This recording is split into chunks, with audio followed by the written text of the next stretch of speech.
Oi, gente, tudo bem? Hoje eu vim trazer para vocês esse livro, que é Tartarugas Até Lá Embaixo, que é um livro maravilhoso.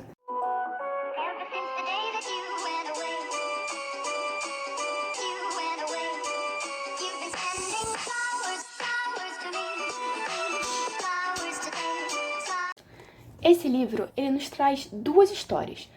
Uma que vai ser a história principal e a segunda que, mesmo quando nós lemos aqui, parece ser a história que vai nortear o livro, não é. Definitivamente passa longe de ser. Bem, eu vou começar pela segunda primeiro, só para vocês entenderem mais ou menos como são os personagens e quem eles são. Asa Holmes é uma garota de 16 anos que, na escola, conhece sua melhor amiga, que é a Daisy. As duas são pessoas totalmente diferentes, têm jeitos diferentes. A Daisy, ela é super descolada, a Asa é mais quietinha na dela. E as duas, ao saberem que um dos grandes empresários desapareceu e botaram um prêmio de 100 mil dólares para a pessoa que achasse ele, as duas se juntam para tentar ir atrás desse grande empresário. A Asa lembra que o filho desse empresário era um grande conhecido e até o amorzinho dela de infância. E sabia onde morava e tudo mais. Então elas decidem começar a busca pela casa do garoto. Lá, o amorzinho de infância que eles sentiam volta. A Asa começa a se envolver de novo com o Davis e eles começam a namorar. Porém, essa não é a história principal. A história principal, na verdade, se passa dentro da cabeça da Asa. A Asa, ela tem TOC, transtorno obsessivo compulsivo. E o livro é narrado em primeira pessoa.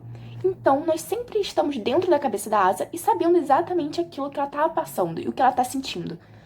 E isso é a grande trama da história. Não é uma história que tem um clímax, que tem uma aventura, que tem nada disso. Isso tudo é deixado muito em segundo plano e quase até insignificante. Na verdade, esse livro é mais para nós conhecermos, entendermos a cabeça de uma pessoa que tem TOC. E como o TOC pode afetar negativamente a vida dessas pessoas, principalmente suas relações interpessoais. Vale ressaltar que eu não sou psicóloga, eu não sou psiquiatra, e tudo que eu vou falar aqui, na verdade, foi a doutora Maria Fernanda Kalani que passou. E, na verdade, eu só tô passando de volta pra vocês todo esse conteúdo. Vou deixar o link dela aqui embaixo pra vocês poderem ver também, se tiverem interesse. O TOC é uma doença neurobiológica e pode ter inúmeros fatores que façam com que ela nasça em uma pessoa. Ela tem dois principais sintomas, a obsessão e a compulsão. A obsessão são pensamentos, imagens, ideias que vêm na sua cabeça de uma maneira tão abrupta que você não consegue desviá-las delas. Você só consegue pensar naquilo. É meio como quando você tá com aquela música na sua cabeça e você não consegue tirar ela de jeito nenhum. Mais ou menos a mesma coisa que acontece com as pessoas que têm TOC. Mas muitas vezes são pensamentos ruins, pensamentos destrutivos ou pensamentos realmente muito irritantes que insistem em não sair. E uma maneira das pessoas tentarem se livrar desses pensamentos é através da compulsão. Meio que uma série de coisas que elas devem fazer para que não tenham esses pensamentos. Então, as manias, que para elas são tipo manias mágicas, para que elas não tenham esse quadro de obsessão.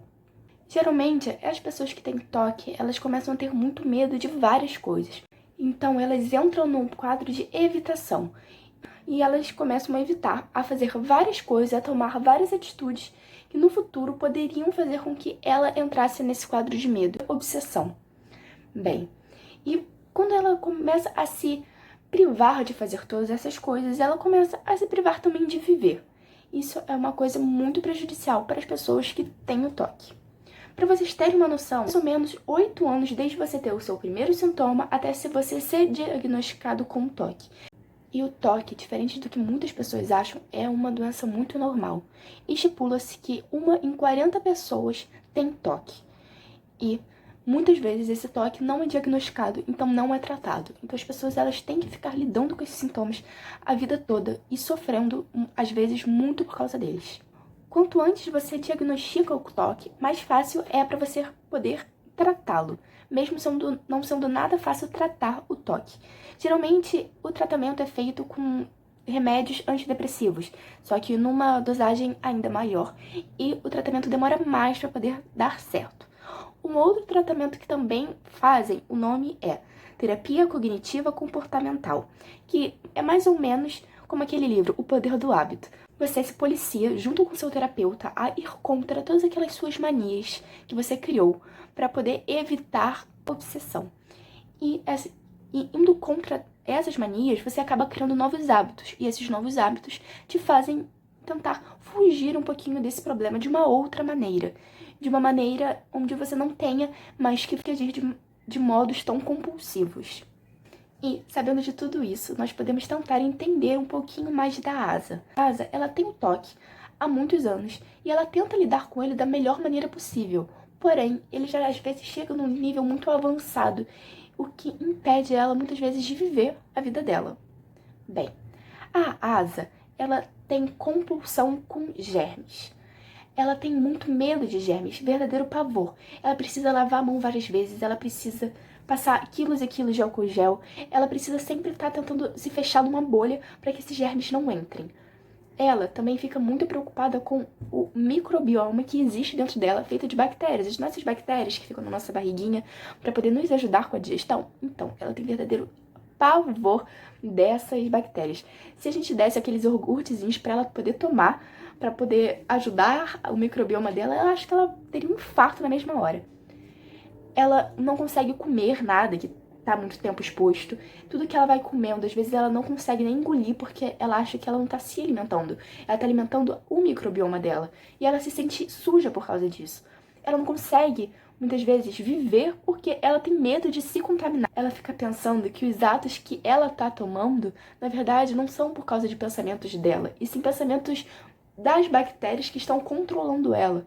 E ela começa a se questionar. Se 50% do meu corpo é feito de bactérias, quem eu sou? Eu sou apenas uma hospedeira para as bactérias? Será que as bactérias não estão controlando o meu corpo? Será que eu não estou apenas pensando pelas bactérias? Será que eu realmente existo? Ou será que, na verdade, as bactérias que me fazem achar que eu existo para elas poderem existir? E ela fica nessa neura, e ela fica nesse pensamento sempre. E esse pensamento muitas vezes impede ela de poder viver e poder socializar e poder ter amigos, namorados e tudo mais. A Asa, ela tá constantemente presa dentro de sua cabeça, e a cabeça dela é como se fosse um labirinto onde ela não conseguisse sair. Ela tenta, de qualquer modo, tentar se escapar daqueles pensamentos. Às vezes, ela até consegue, tá tendo um dia normal, um dia feliz, conseguindo socializar e conversar, e de repente aqueles pensamentos vêm e ela não consegue mais se livrar deles. E quando ela vê, ela já tá pirando, ela já tá no meio de uma crise onde ela, mais uma vez, não consegue sair. E assim que o livro começa e a gente vai vendo a aproximação da Asa com o Davis, a gente quer que eles fiquem juntos. Eles são muito fofos e o Davis é uma pessoa incrível, a Asa também. E os dois se completam de uma maneira linda. Atrás do livro tem essa frase aqui. É muito raro encontrar quem veja o mesmo mundo que o seu.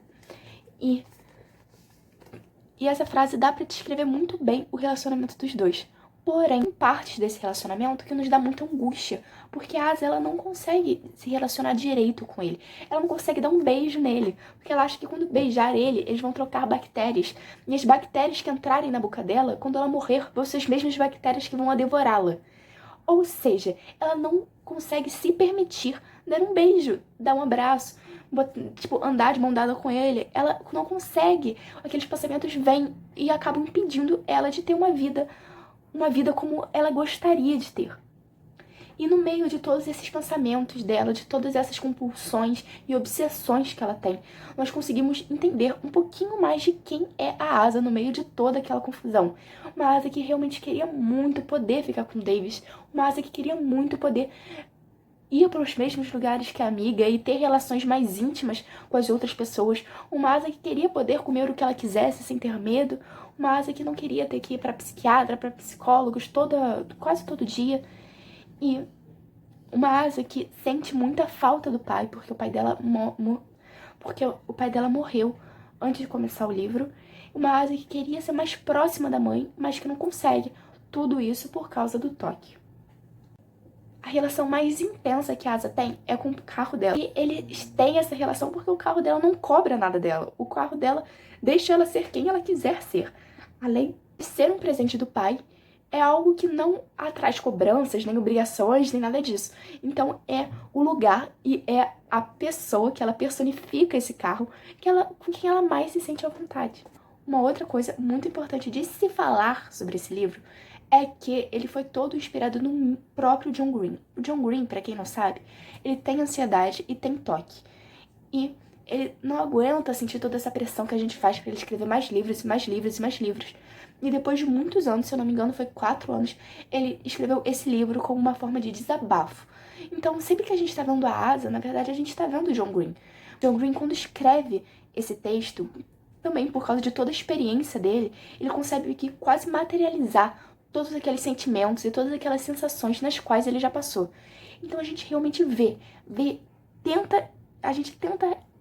a gente chega muito perto de tentar entender pelo menos um pouquinho do que é ter toque, como é a rotina e como a Asa ela é.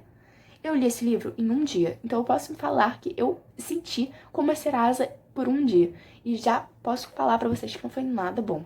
Então imagina quem tem que lidar com isso todos os dias. O desafio que não é pra essas pessoas. Depois do John Green, ele fazia você entender a Asa. E ele vem nas últimas páginas, nas páginas de agradecimento, no último parágrafo, falar assim: por fim, meu último agradecimento, a doutora Joellen e o Dr. Sunil tornaram minha vida imensuravelmente melhor, ao me garantir tratamento de alta qualidade à saúde mental, o que, infelizmente, permanece fora de alcance de muitos. Minha família e eu somos gratos. Pode ser um caminho longo e difícil, mas os transtornos mentais são tratáveis. Há esperança, mesmo que o seu cérebro lhe diga que não. E com isso nós podemos pensar em mais uma coisa. Bem, John Green, ele escreveu sobre as coisas que ele passou nesse livro. E sobre as coisas que a Asa também está passando. A Asa, ela é uma garota simples, mas ao mesmo tempo muito complexa. Ela é simples porque ela poderia ser eu, você. Ela é gente como a gente, sabe? E complexa porque ao mesmo tempo que ela convive com nós, vive a mesma rotina que nós, ela enfrenta uma batalha que a gente não tem nem ideia.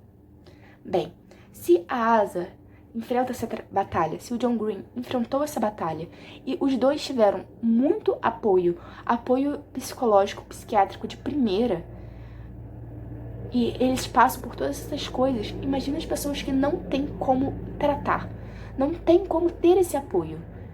E isso é muito gritante. Como se o caso já é terrível para as pessoas que têm um apoio, imagina para quem não tem. Imagina as pessoas que vão ter que passar a vida toda convivendo com isso, cada vez piorando mais, cada vez passando por coisas mais terríveis. Gente, isso é muito ruim. Tratamentos como esses deveriam ser mais acessíveis para que as pessoas pudessem ter mais acesso. Quando fala que uma pessoa em cada 40 pessoas tem toque, imagina quantas dessas uma pessoa tem e não tem condições de poder tratar.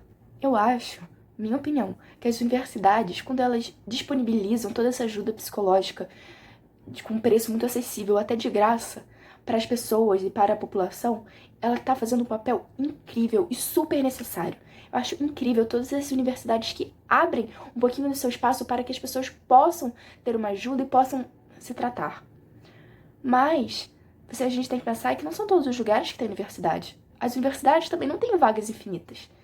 Ele também traz muito forte a questão da desigualdade.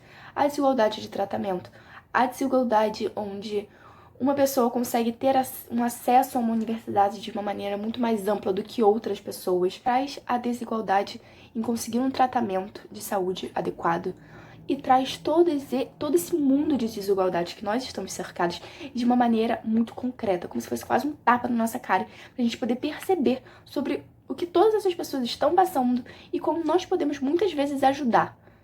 Esse é um livro que você vai ler, pode passar 10, 20, 30 anos, que você nunca vai esquecer essa história. É uma história que vai te mudar. Você vai ser uma pessoa antes de ler e outra pessoa quando você acabar de ler. Seus pensamentos vão mudar. Agora vamos falar um pouquinho sobre a leitura do livro e sobre essa incrível capa. Quando a gente vê essa capa, que é esse espiral, nós paramos para poder pensar, quando chegamos no final do livro, sobre como essa capa tem tudo a ver com esse livro. Na verdade, esse espiral quer dizer o espiral de sentimentos que a Asa passa ao longo do livro. Normalmente, as pessoas que têm toque, e até as pessoas que não têm, muitas vezes nós acabamos nos vendo nessa espiral de sentimentos. A gente começa um problema, esse problema vai se resolvendo, depois ele volta com tudo, depois ele vai se resolvendo, ele volta com tudo. E aqueles pensamentos sempre voltam, aqueles problemas sempre voltam, como se você não conseguisse nunca se livrar deles. Eu sei que você que tá vendo aí, você com certeza já se sentiu assim, como se aquilo só estivesse rodando, rodando, rodando e muito longe de acabar. Como um ciclo infinito e vicioso. Só que com certeza quando você se sentiu assim, depois de uma semana, no máximo um mês, esse problema já estava muito mais dissolvido e resolvido. Mas para as pessoas que têm toque, essa espiral de sentimentos, ela é muito pior. Porque passa um mês, passa 2 meses, passa 3 meses, passa anos.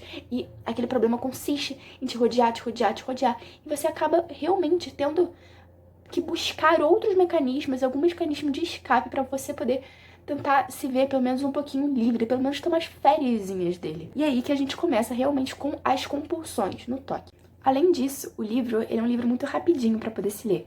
Ele tem 265 páginas. Como é um livro escrito pelo John Green, são páginas que passam assim. Mesmo tendo partes que são muito intensas, que você vai ter que ler com calma, que você vai ter que digerir, porque ou você digere ou você bota pra fora, não tem uma outra maneira. E o grande encantador desse livro é realmente os diálogos.